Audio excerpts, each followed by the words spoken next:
من از تو دورم و میدونم اینو، نمیگیره کسی جا تو قلبم. اگه بودی کنارم آرزوم بود بشم پروانه و دورت بگردم.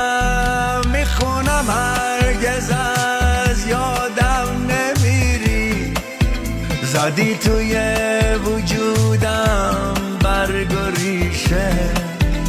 دلیل بودنم تنها تو بودی، فراموشم نمیشی.